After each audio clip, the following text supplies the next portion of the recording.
Ladies and gentlemen, thank you again for joining us on Plugged In with Jay by way of the Fantasy Football Plug podcast. I'm here with a very special guest, James Koh. How are you, sir? I'm doing great, man. I'm glad to be part of the show. Yeah, man, happy to have you. I know you've been pretty busy. I've been seeing you on all my buddies' shows, man. I've been getting kind of jealous.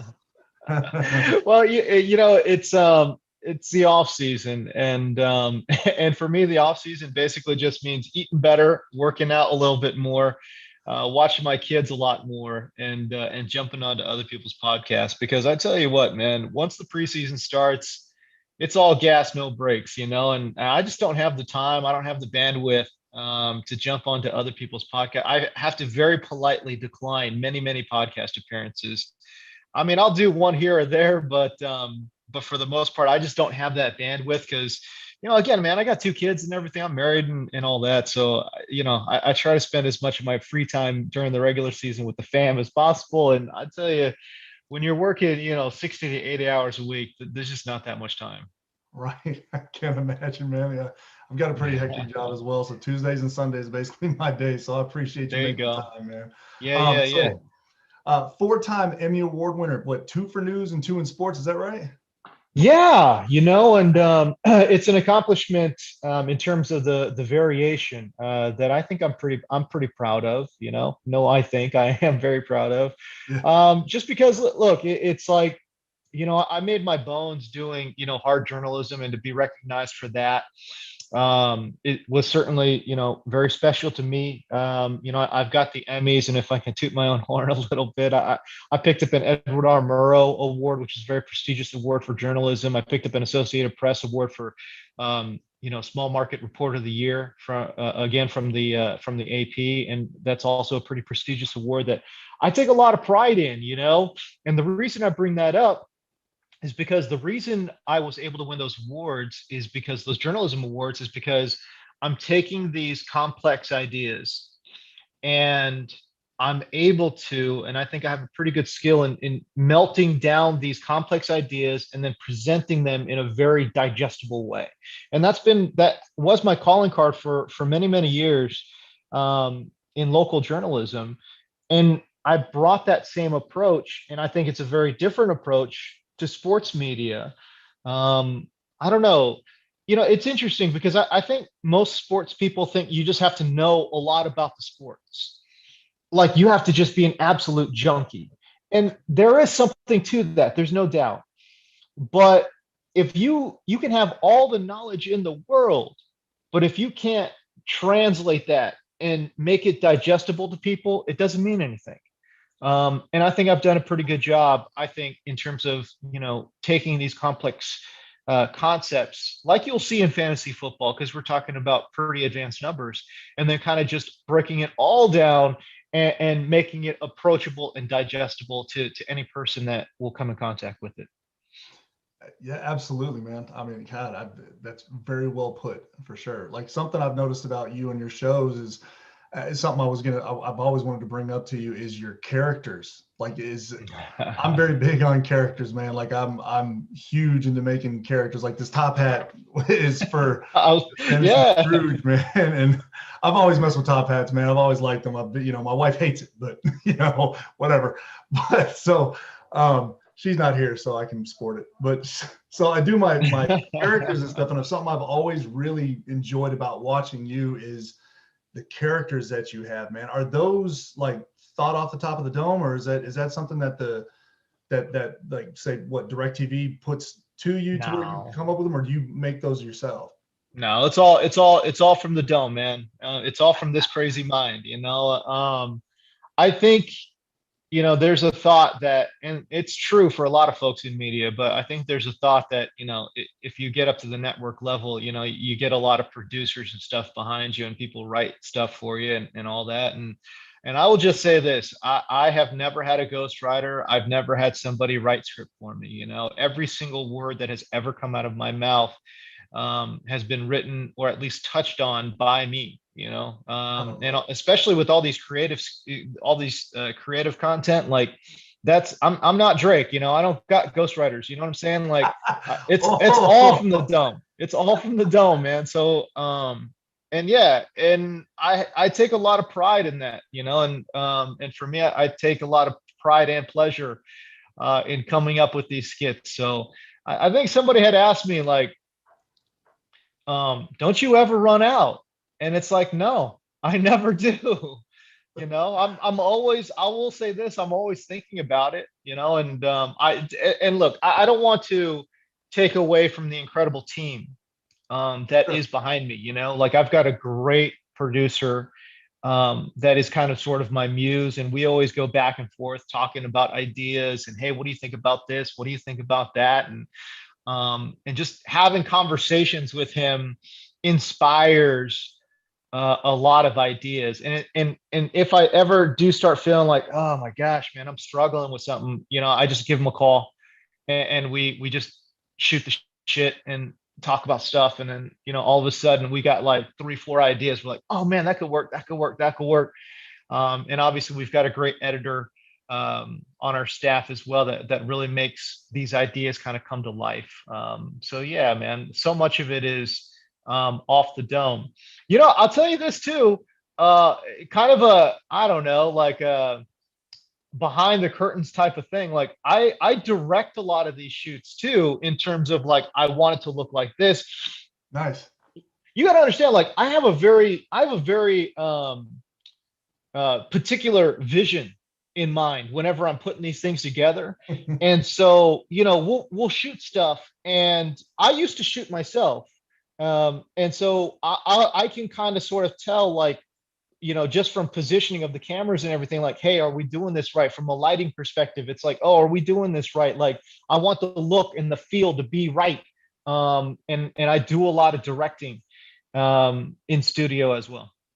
Man, that's huge. That's awesome to know. I love it, man. Because when I start watching your show, like your characters and stuff, and seeing you on IG and Twitter, it's phenomenal. But I have a mind like that too. Like I'll wake up in the middle of the night, or I'll be thinking about before I pass out, and I have a notepad on the side of the bed, and I'll write the stuff down. Yeah, I yeah. think the same thing that you do. Like my creative side just clicks for some reason when it comes to that stuff. Yeah, I mean, for me, it's I used to write it down, and now it's just like, for all the content creators out there, it's like, dude, Google Docs is, linked up everywhere, right? So like I have it on my phone, so like I just have Google Docs, and when I think of something, I just open up a sheet, Oh, like a running sheet that I have, and it's like, and the reason that helps is because same thing with the pad and paper. You can carry that anywhere, but you need to have this thing portable, and you oh need yeah, to for have sure. it kind of connected everywhere. So if I'm on my desktop, boom, open that Google Doc, like just start, pumping away some ideas in there. It's like if I'm on the, I could be in my car at a stoplight. I like think of something, boom, it's like I could break it out. So yeah, what you're talking about in terms of like writing notes down, I always tell people that's huge, man. You have to write notes down. Yeah, big time. Like, yeah, I'll write them down. But yeah, Google Docs, I have a buddy of mine who introduced that to me not too long ago. So yeah, I've been using that a lot too on my phone, because you're right. I can't carry around a notepad too many places. So I look Yeah. weird, like I'm some kind of writer. Um, so what made you decide to get into television? I always want to pursue a career in sports. And so I talk about all this like journalism, my journalism background. Mhm. And quite frankly, like that's kind of sort of what was able to advance my career quickly. Not everybody has the same path. As a matter of fact, nobody has the same path. There's so many people who have crazy different paths. But my path is a little bit more old school, like, I had to come up small market, medium sized market, then a large market, and then I break through to the network side. I'm very much like a textbook, old school textbook case of like how you climb the ladder. Yeah. Um, for me, it's like, how did I get into TV? It was just kind of sort of like, I don't know. It was crazy because, growing up, I never thought about it. I never thought it was possible. I'm a first generation kid. My family immigrated here from Korea. As a matter of fact, I was born in Korea, Oh and wow. yeah, and I moved out here when I was about a year old, right? So like, so for me, I had to get naturalized. I picked up my citizenship when I turned 18. You know what I'm saying? Like, Yeah. so English is not even my first language, believe it or not, which is crazy, right? Wow. Yeah. So for me, being on TV was never a thought until maybe I was like 22 years old. I didn't know nobody in TV. I didn't know anybody in journalism. I didn't know anybody in media. I didn't know anybody who did anything other than just own a small business, mom and pop shops. I knew some dentists. I knew, like, you know what I'm saying? Like, Yeah. there wasn't anybody I knew who did this kind of work. So, and the reason I bring that up is because so much of your expectations on yourself is built through your interpersonal network, right? So, like, if you have an uncle who's a doctor, well, all of a sudden being a doctor doesn't seem that foreign, right? Like, if your mom's an engineer, like, well, you could be an engineer, right? Like, that's how people choose careers, as crazy as that sounds. So for me to kind of break off from that branch and kind of pursue my own thing, it was just more of I just made a decision of, you know what, man, let's just see what I can do.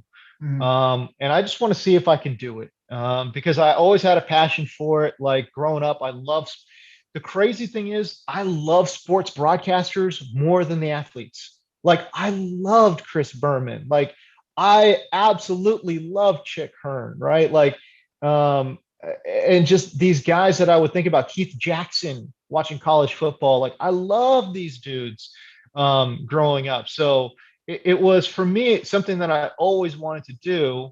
Yeah. I just didn't know how to go about doing that. And as a matter of fact, when I graduated, Berkeley, I actually held a regular job for like a couple years. So I didn't get going into my media career until much, much later. Wow, man, that's impressive. Yeah, where are their trading cards, right? Yeah, right, exactly. Give me a Chick Hearn's NFT, bro. Like, I'll buy that, I'll trade you that for a Pat Summerall. Exactly. Give me a Pat Summerall NFT, bro. I'll buy that, no doubt. That's awesome, man. So how long have you been playing fantasy football? I have been playing fantasy football. I've been playing fantasy sports since 1996, and then I've been playing fantasy football since 98.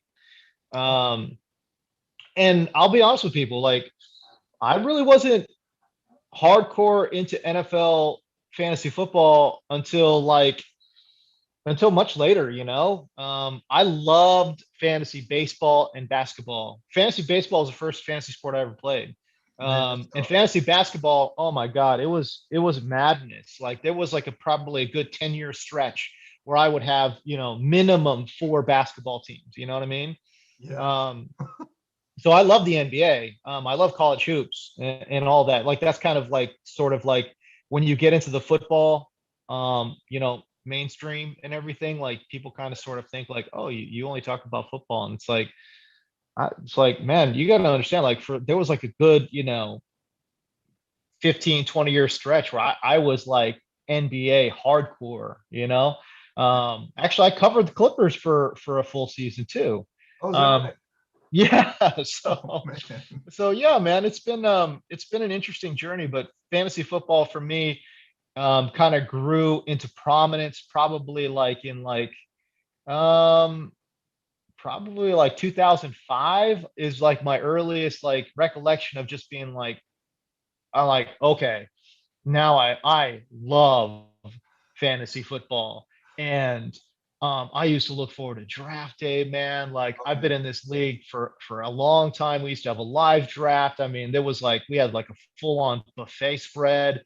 I mean, I remember one year somebody hired like a sticker girl, to put stickers on our board. You know what I mean? Like, Yeah. it was all out, man. Like, and every year for like a good like 10 years, it was fried chicken and 40s every single draft. Like, we would just be, I mean, I would just be hammering these 40s and, fried chicken all over the place. And, it was dope, man. Like, it was an experience for me. And it's been like that for a long time. And then obviously, as I got into it professionally as well, it's like my passion for it only grew. Yeah. I'm not, man, I'll tell you what, man, I'm not like some of these guys that I know, that I know this is going to really shock people. Okay. But like, there's a lot of people I know in this business that they are kind of burned out. by fantasy football, and they're burned out by football. And when game days come around, they kind of sort of really view it as like, oh my God, I got to watch these games, Like a you job. know, like a job. And I get it. It is a job, but like, and it's funny, like I know a lot of people in this space that they consume so much football, they're burned out by it. Sure.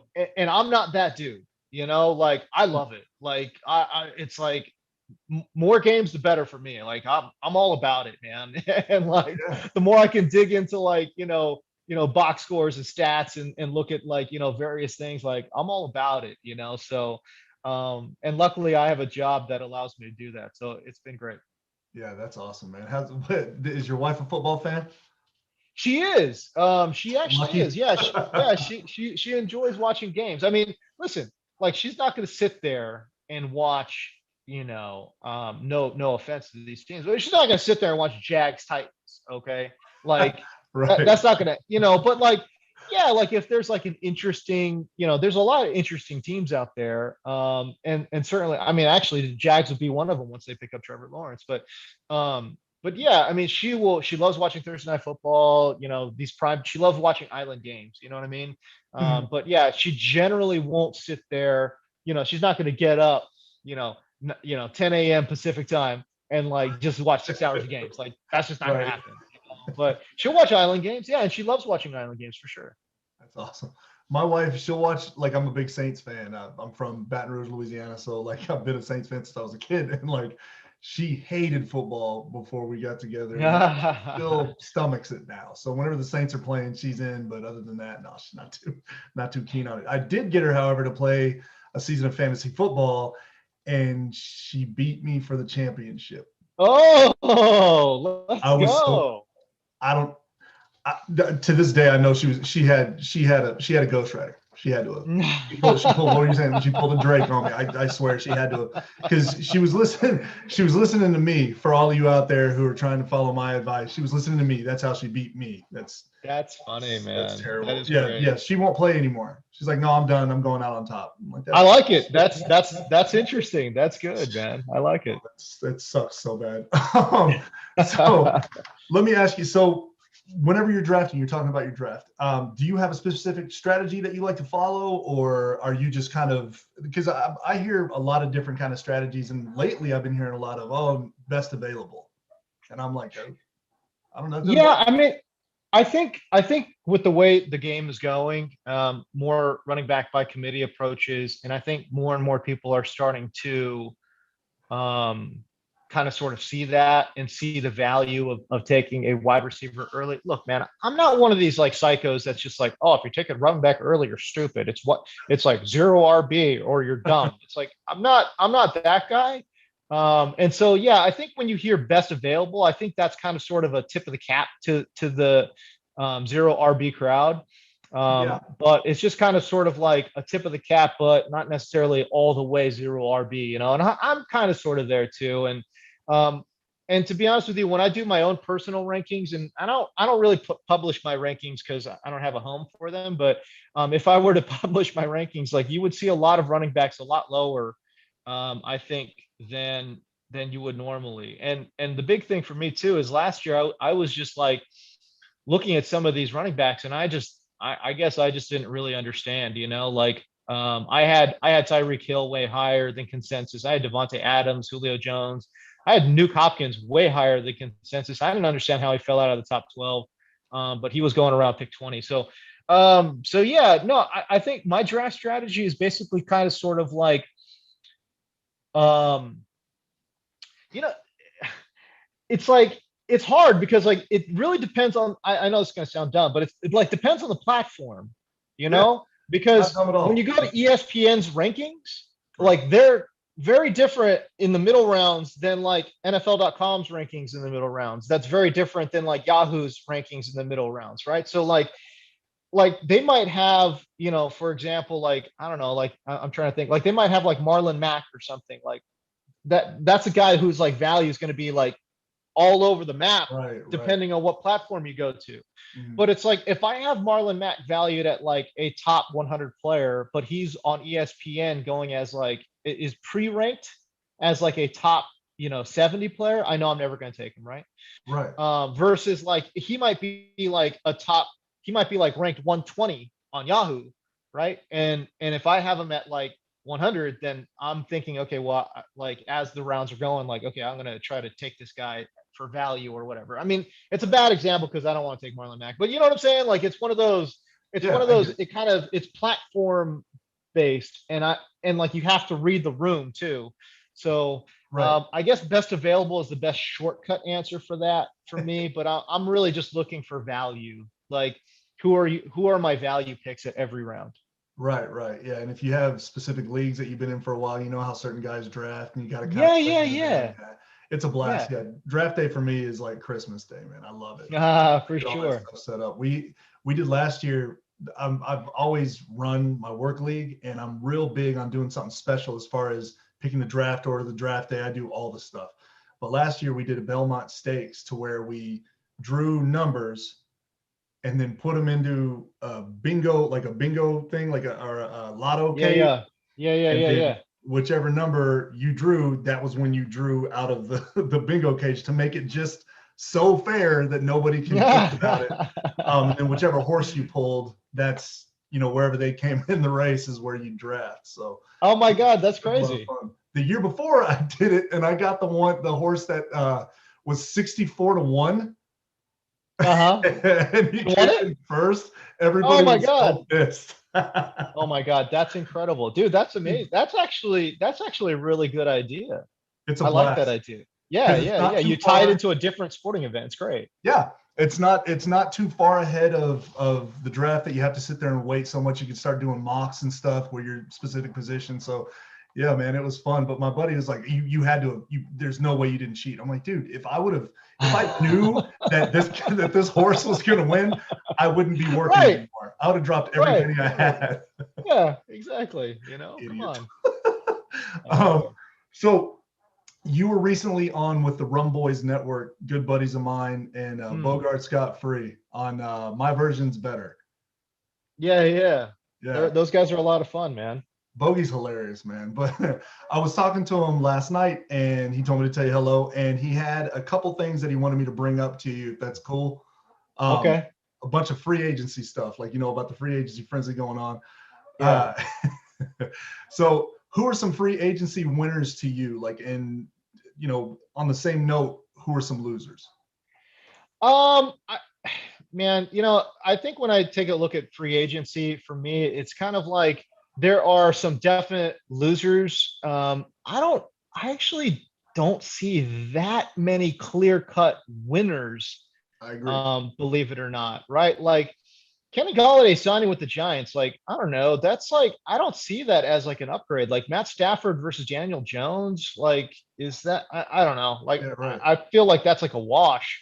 You know what I mean? I mean, Sterling Yeah. Shepard is there, Evan Engram is there. So certainly he elevates the offense, which is great. Mhm. Everyone's got a very well-defined role because I like Sterling Shepard as a player, but clearly he's a slot man. Evan Engram obviously is a tight end, and Kenny Galladay all of a sudden adds this vertical element to the passing attack. So in a way, I feel like Kenny Galladay really adds to Daniel Jones.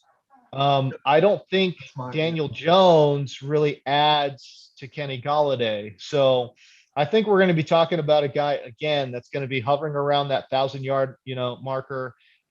Probably will be hovering around anywhere between 6 to 10 touchdowns. I think there's just I think Kenny Galladay will come with wide variance on a week to week basis because Daniel Jones to me is somebody that locks in on people.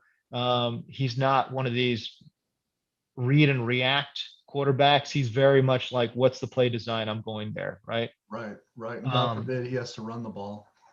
I mean, listen, I mean, we make fun, but the guy can scoot, like, Man, yeah, what was it, 22 miles per hour or something? yeah, like the guy can scoot, dude, like we make fun because he got tackled by the turf monster, but bro, like, I mean, he put himself in that position, you know what I'm saying? Yeah. So, it's interesting to me, and then I think from a just like a WTF situation, like Juju going back to Pittsburgh just mucks it all up for everybody, like Yeah. It's bad for Juju. It's bad for Chase Claypool. It's bad for Deontay Johnson. I mean, maybe it's not bad for Deontay because no matter what, Deontay is going to get his, you know. But Yeah. Yeah. I don't understand. Like, if you're Juju and you like legit had an opportunity to go play with, you know, let's say Patrick Mahomes Yeah. in Kansas City, like why would you not go and do that? Like he and Tyreek would have formed the nastiest duo. Oh, We're talking about a guy running in the slot that can also, you know, stretch the field a little bit, and Juju, and then Tyreek who's just everywhere. Kind of sort of the same thing, you know, like he, believe it or not, like people might not know, but like Tyreek slid into the slot a lot. You know, like he played out of the slot quite a bit oh yeah. this past year. So like, and yeah, he would still run seam routes and all that, but like, you know, he's moving around. And like I would see Juju as kind of sort of that same um kind of player in terms of versatility. Now, obviously not in terms of speed, but Right. versatility, it's like it'd be great, you know. I guess I don't see that many clear-cut winners. I mean, AJ Green going to Arizona is, I don't know. I mean, I think he still has a little bit of juice left, but clearly he's, you know, not in the prime of his career. Nuke is certainly going to take a lot of that, you know, coverage with him. And AJ Green, we're hoping, is a significant step up from Larry Fitzgerald. I think Christian Kirk will kick into the slot and AJ will, you know, kind of play that flanker position. And then we'll see, you know. So that should be good. And then, you know, I look at the tight end position. At first, everyone's super excited about Jonnu going to New England. And then, like, a day later, they signed Hunter Henry. And it's Yeah. like, okay, now those are two tight ends. Now I'm not sure what to do with, you know? Right. I mean, they're both draftable, but Jonnu went from like, ooh, this could be interesting to, okay, yeah, he's just another streamer. You know what Man. I mean? Yeah. And by the way, I do want to remind people, Jonnu has never had a 500-yard season. Like, you know what I mean? Like, That, so that so is just keep that in mind. Like, I mean, we talk about Jonnu more than he has actually produced, if that makes any sense, you know? right. As a matter of fact, Jonnu's never even had a 450-yard season. To put in perspective what he has done. You know, Hunter Henry has never had, you know, his career high was 652, Hmm. right? So, and that was playing mostly a healthy season last season with a guy on fire in Justin Herbert. So, I mean, let's pump the Yeah. brakes a little bit with these guys, you know. Right. So yeah, I'm just Kenyon Drake going to Oakland. That's like, okay, we're taking another running back off the board. Like Drake is a handcuff at best now, you know, Right. and it lowers the value, I think, a little bit for Josh Jacobs as well. So I don't know what am I missing here? You know, like I like all these free agent moves. I didn't love a lot of them. You know, Right. Yeah, exactly. I was thinking more that it's more interesting than anything, not anything spectacular. Like, oh my God, I can't wait to reach for this guy. Nothing like that. I feel right? like Belichick brought those two up there to try and reform, like, Gronkowski and Hernandez kind of thing. Like, you It got one is. guy who's No, really it sprung is. after the pass. Yeah, no, it is for sure. The only problem is that, and I think it's a very fair comparison. It makes a lot of sense. The only problem is that Gronkowski is a Hall of Fame tight end. Neither of these guys, Janu or Hunter, is that dude. So when Right. we start talking about 12 personnel, it's like, oh, they're going to run double tight and all that. It's like, okay, yeah, but do you have a Hall of Fame tight end on one side or not? Like, I'm just, you know what I mean? Like, we got one guy who is a great run blocker in Janu. We've got one guy who's a great, you know, pass catcher in Hunter Henry. If you were to fuse those two together, you've got Rob Gronkowski. Okay, but you don't, right? So like, so what are we talking about here? If anything, I think the Jonnu Smith addition, I think that helps considerably somebody like Cam. I think it's going to help Damian Harris. I think it's going to help the New England running game. But from Mhm. a fantasy perspective, those two guys, in terms of Jonnu and Hunter Henry, I don't know, man. Like those guys are late round flyers again. You know, like Yeah. I don't really see that much upside with either guy. Right. Yeah. I'm not going for either of them. So I mean, even if they make it to the last pick, I'll probably find somebody better than that. I can't. I don't really trust anybody in New England anymore. You know what I mean? Like their running game always confuses and scares the hell out of me. James James White was the only one that I would even look at, but New England I normally stay away from now. Man, I tell you what, I'm going to be investing heavily in Damian Harris. I think he's a special player. I think Bill Belichick wants to get back to a little bit more fundamental football in terms of running the ball and playing strong defense. People got to remember too that the Patriots, like half of their starting defense either opted out or left in free agency last year. This year they pick up Matthew Judon. I think they're going to be they're opt out. Most of their opt outs are coming back. Like I think the Patriots are going to try to win low scoring games next year, and I think their defense is going to be on point. I really like. Well, I like the Patriots DST as a super. You know, if you're trying to last pick of the draft, I like the Patriots D. And I do think that pairs. Anytime you think about great defenses, you got to think about. And I want people to understand this. When you're thinking about great defenses, you have to think about the run game. You just have to. Like those two things go together like peanut butter and jelly. Those two things go together like hot sauce and fried chicken. Like you have to think about the running game when you think about great defenses. And I think New England will have a good defense. And I think Damian Harris, who again is a special player, I think will have a great opportunity to far exceed ADP and expectations next year. Well, I hope so, man. I like him as a player for real. Like I really do. Real quick, one of the last things, man, I'll let you get going. I know you're a busy man.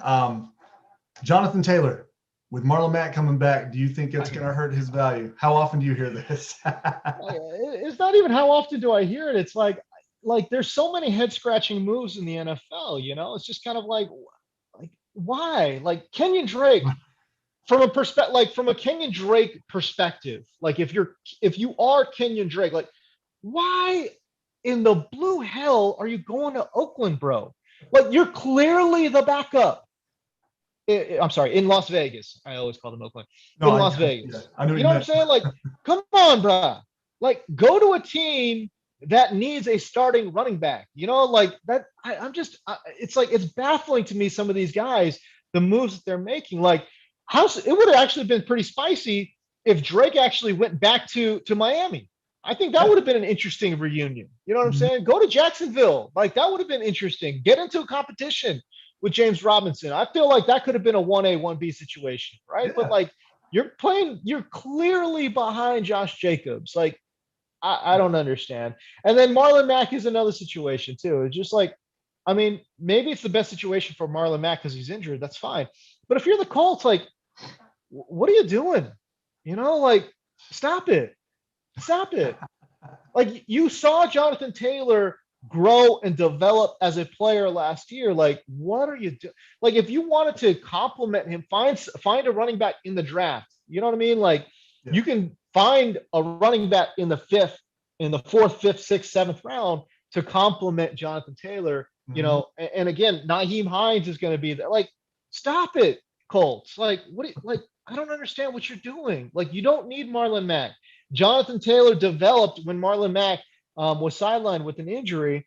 You don't need this guy to come back and kind of sort of mess with that rotation. Develop Jonathan Taylor as an every down back.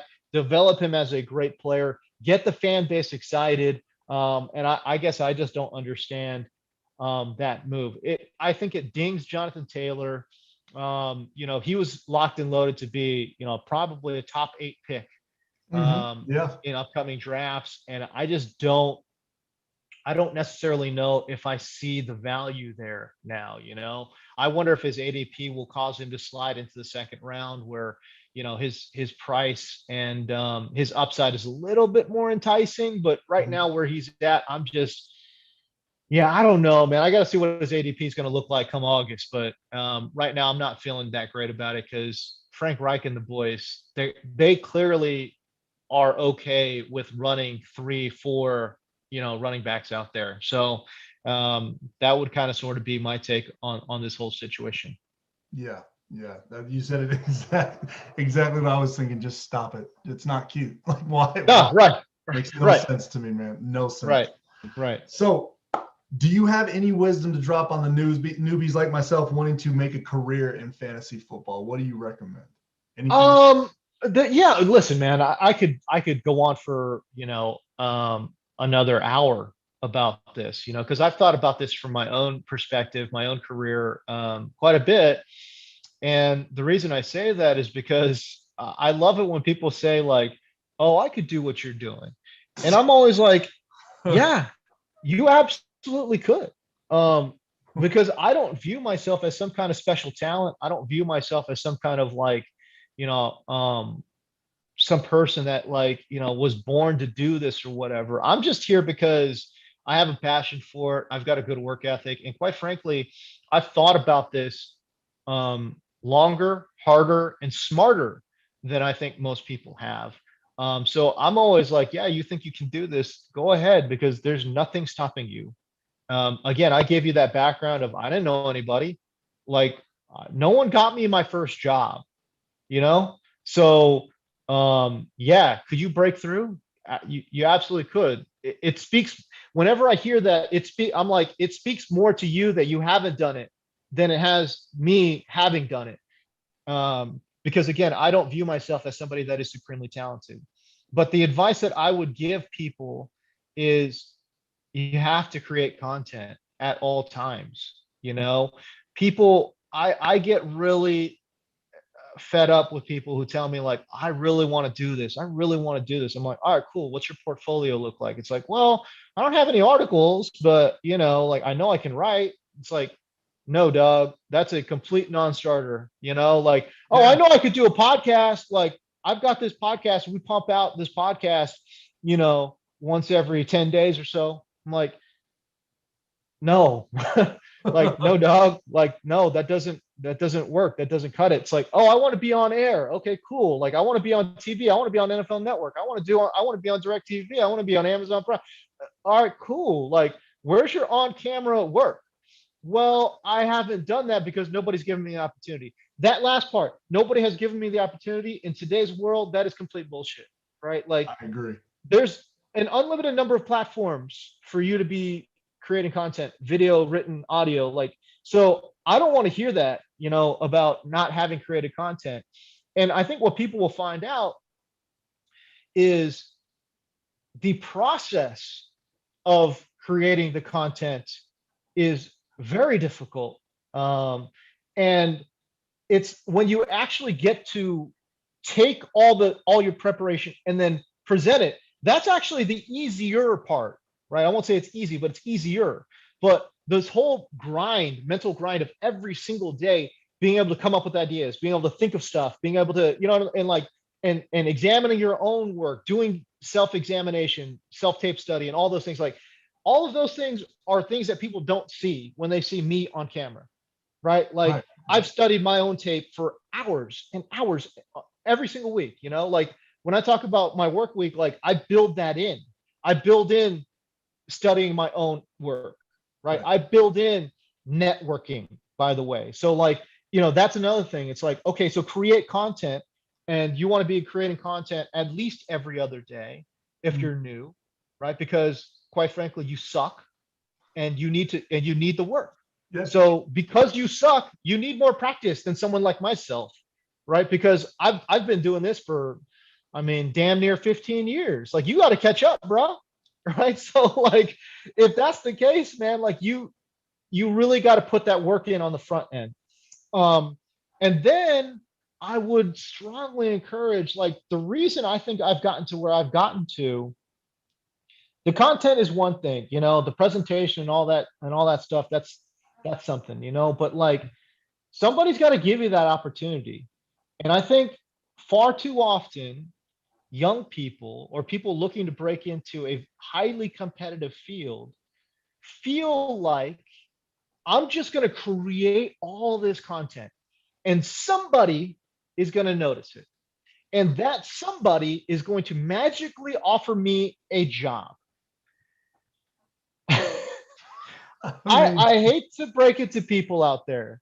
That shit is never going to happen. If somebody recognizes your work, great. Like, somebody then hits the like button on your Twitter or your Instagram or your whatever, TikTok. I don't use TikTok, but whatever, right? Right. Great. Cool. Like, that's a million miles away from getting a job, right? So now getting the job is a job. and people don't treat it like a job. Creating content is a job, and people understand that process of that job. Like, oh, I got to create content. Like, I get that. But then they get to the halfway point. Creating the content is halfway point, and then the other half is actually finding the job. And there is such a dearth of knowledge in terms of finding the job, and a dearth of effort in finding the job. That's, I believe, where I separate myself from damn near everybody in this industry. I spend at least 50% of my off season looking for work. And when I say looking for work, what does that mean? Understanding the industry, understanding personalities, who are the decision makers, who are really the decision makers here. Mhm. You know, that's where I think I'm able to separate myself. And like, dude, you've got everyone's got LinkedIn, like that's why I find it funny. Like people use LinkedIn like it's like Facebook. Like, oh, Like a like social, yeah, just yeah, like a like, social oh, network. my second cousin's on LinkedIn. I'm just gonna link up with him. Like, bro, stop doing that shit. Like, I've got friends of mine that are like friends, like they're actually my friends, and they want up on LinkedIn. They're like, hey, you didn't add me on LinkedIn. I'm like, yeah, dog, because you're not in my business, homie. Like, what does a damn dentist have to do with finding media work? Right? Like, if you want to be my friend, cool. Let's do either call, text, Instagram, Facebook. Like, I'm down. Okay. Like, you want to grab a beer? Let's do that. But don't get on my case about not adding you on LinkedIn. Like, I don't care, Right. and it's kind of like, I don't want to say it's heartless, but you got to keep your eye on the prize, right? So, like, if you go to my LinkedIn page, my network is all people that can help me, Hmm. and maybe I can help them. Like, it's not a one-way street. Like, I very, very much view this as a relationship. Like, can I help you? Can you help me? Like, it's just network building. Yeah. And people would be very surprised. But there are jobs that I've gotten that have taken 2, 3 years to develop, and it takes that long. So yeah, I would strongly encourage, people looking to break into the business, break into any business, any competitive business, man. Like, create the content and then go the next step, which is find that damn job. You know what I'm saying? Yeah. And really think about your career from a game plan perspective. Plan it out. Like, in 6 months, I want to be here. In 1 year, I want to be here. In 5 years, I'd love to be here. Right. And how do I go about doing that? It's not just this amorphous, oh, well, I mean, somebody's going to find me and somebody's going to magically offer me this contract. Like, stop it. Yeah. Yeah. Stop it. Stop. That doesn't happen. Like, that doesn't happen. I don't know what to tell you. Like, that doesn't happen. You know what I'm Oh, saying? yeah. This isn't Um, the movies. and I say that with caveats. There are certain people out there that are so special, that are so supremely talented, that are like that. You just watch them for like 5 seconds, and you're like, yeah, yeah, yeah. This Appreciate guy you. has, You know? this No. guy's got that. This guy's got that it factor, or this girl has definitely got that it factor, or whatever. Yeah. And there are people like that out there. I can think of a couple people that are very much like that. Matt Harmon is somebody that reminds me of somebody like that, where you're just like, dude, man, this young Yeah. fella, man, he's just so talented, bro. Yeah. Like, sky's the limit for this dude. And quite frankly, maybe it was the case, like ever since he got that gig at NFL Network, like maybe people just approach him. I don't know. I've never talked to him about it, um, but yeah, I mean, he doesn't seem like the kind of person, to me anyways, that's constantly looking for work. He's not, like, he's so talented, like Hustling. he can't actually do stuff and people approach him, versus me. I'm just a guy that does some stuff, like, and acts a fool every now and again. Like, I've got to actually go find people, like, I got to ask people, like, yo, will you actually pay me? You know what I mean? But there are certain people, I think, that are like that, that are extremely talented. But I just want to tell people, man, like, you're probably not that dude. Like, I hate to break it to you, but like, I'm not that dude.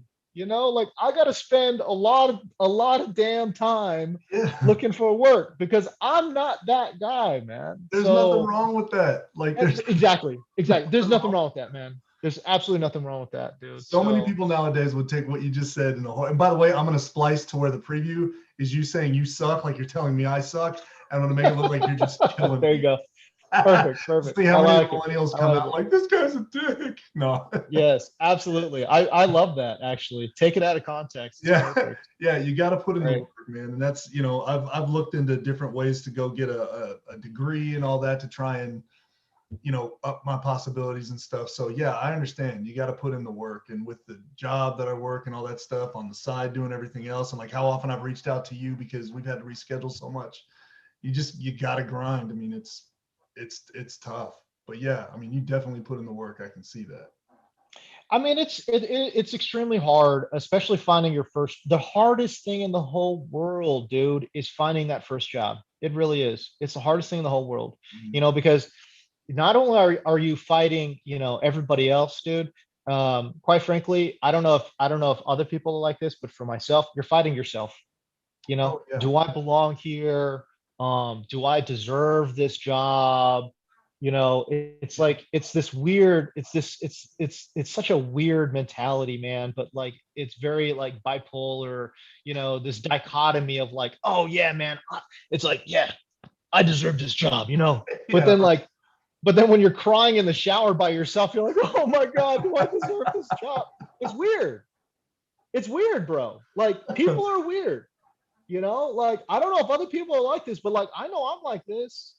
I'm just like I'm pounding my chest, like I'm the alpha gorilla, bro. Like, dude, like you got to pay me. I got to get checks. And then it's like when I like really think about it, and like it's like I'm quiet and it's like dark and like I'm like by myself. I'm like, damn, dude, do Realize I it's just not shower water, it's your own tears. yeah, yeah, yeah. It's like, damn, dude, do I actually deserve this? Like, oh Right. man, am I just out of my league? Like, anyways, I'm just saying, like, getting that first job, hardest thing in the world. After you get that first job, hardest thing in the world is find that second job. Because I will tell you right, I will Doesn't tell get you you. right now, I will tell you right now, that first, oh man, and I've seen, dude, you have no idea. I've seen this so often, bro. Like, people get that first job and they forget what it's like to go hunting again, and they just get comfortable. And I have seen so many talented people. Like, I'm like, oh my God, you're so talented, bro. But they stay in that one job forever. Yeah. And when I say forever, if you're in that one job, your first job, if you are in your first job for 5 years, you're in your first job maybe for 20 years. Like that's pretty like I'm very confident in saying that because when I've seen people get comfortable, uh, they're comfortable in their even if it's not a great job, it's like they're just comfortable in that spot. Like I've seen people just kind of sort of just wither up and just be like, it's cool. Like I'll just be here forever. And listen, man, I don't ever want to, make somebody feel bad because people got to make choices. Like it's either like, family gets in the way. I don't want to say gets in the way, but like people have priorities, Yeah. like, and that's real. Like, and you got to understand, like when I was coming up, um, I didn't give, I honestly didn't give a fuck about anything other than just moving up. Like I Yeah. was just like, I was obsessed. I was like, Hustle okay, I got mind. to move up. I got to move up. I got to move Yeah. up. I got to move up. It's like, I didn't care about friends. I didn't care about family. I didn't care about nothing. Like, it was like, you can ask my wife. I was a complete douchebag. Like, it was just like, like there was many times when I had to step back and be like, whoa, dude, like you are like way out of pocket. Like, you know what I mean? Like, hey, you got Yeah. to take a step back, Yeah. and reconnect with friends and family. But like early on in my career, it was like that though. Like like I just was thought about moving up all the damn time. Yeah. And, It's grind minded. um, but honestly though, like if I had family, like if I had my kids back then, if I had my kids back then, I don't think I would be doing what I'm doing right now, you know? Really? Like, and people, you know, you have different priorities and you only have so many widgets. Everyone's got a set number of widgets. Some people have 15 widgets, other people got 25 widgets, but everyone's got widgets, you know? Mhm. And you can't do everything. You know what I'm saying? So Right. like you can't be like a great family person, a great friend, and great at your job. And oh, by the way, you're also looking for work and trying to advance your career. Like you Yeah. just can't do all these things, right? So like you got to prioritize. And so like that's why I'm saying like I'm not sure. Like, listen, I don't want to make anybody feel bad. Okay, I really don't. If but also at the same time, do not sit there and tell yourself that you care about your career first and foremost when you've prioritized all these other things on top of that. That's all I'm saying. Just be honest with yourself and like, what are your priorities? If your priorities are your family, dude, that's noble, that's Yeah. honorable, that is dope, that's amazing.